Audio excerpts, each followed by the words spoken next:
Hey, what is up, everybody? This is Steve Breach coming to you here today as we count down to tomorrow night's big Monday Night Raw.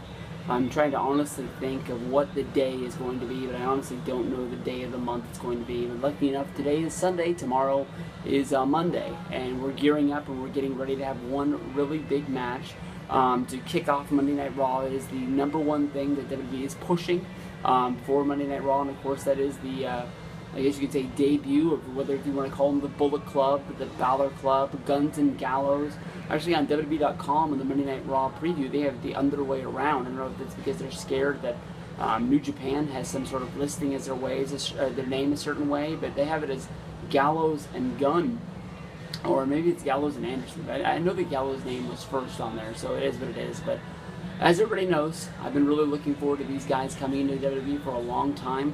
I think that it is more than just them coming by themselves. I think that there is going to be some sort of a big angle behind them. We all saw Finn Balor lose the NXT Championship this week to a match in Lowell, I think it's Massachusetts, but I'm not sure, to Samoa Joe. Since there, Balor has still been wrestling on house shows. He was a part of a tag team match, which was Balor and Nakamura going up against Samoa Joe and the Drifter. I don't know why Joe would pick the Drifter as his tag partner and how the Drifter became a main eventer, but it is what it is. Some people are thinking that Finn Balor is going to be debuting on Monday Night Raw this week. Honestly, in my mind, I would be holding out for either the actual Payback show itself coming out during the AJ Styles versus Roman Reigns match, or even waiting until the Raw after.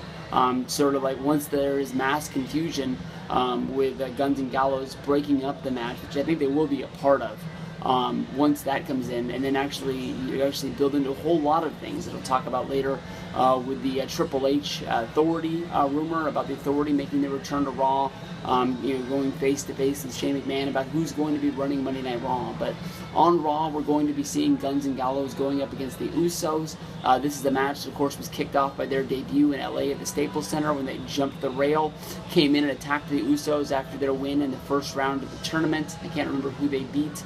And then the questions started. Was Guns and Gallows being a team that was just going to be focused on being the top tag team in the WWE, or was there more to them debuting? And it ends up the next week they would focus in on joining up with AJ, attacking Roman Reigns. So you can see that this is the start of something bigger than actually just the tag team division, but actual fun to see them actually wrestling in the tag team match. It'll be fun to see what their actual attire is going to be, if Luke Gallows is going to paint his face, much like he did when they wrestled for New Japan on the big shows over there, or if he's just going to be Doc Gallows and it's going to be Machine Gun Carl Anderson. We've seen them drop a few things. We haven't seen them clang the guns since their debut, but we have seen them bat their fists against each other. That's pretty cool. But maybe Triple H said, hey, try the gun thing, see if it works, and maybe Dunn or Vince McMahon said, hey, we can't be having none of that during this PG era of whatever it's going to be. This could go either way. Little part of me wonders about, will Guns and Gallows get the win? Of course, I think they have to get the win, but WWE bringing people in from other places, whether if it's AJ Styles, whether if it's who's somebody else who's debuted from somebody else. There's been letdowns with people coming in for their big debut. Brock Lesnar coming back from UFC, losing to John Cena at Extreme Rules after WrestleMania 28. But I think they're going to win. I think they'll beat the Usos, and I think they'll beat them handily.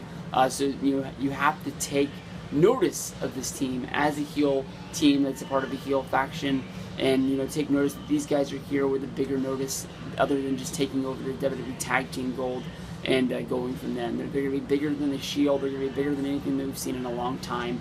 This is going to be a fucking awesome match. Guns and Gallows is a great team. Usos always bring a lot of fun to tag team matches. So I'm really, really looking forward to this to be the kickoff of Monday Night Raw.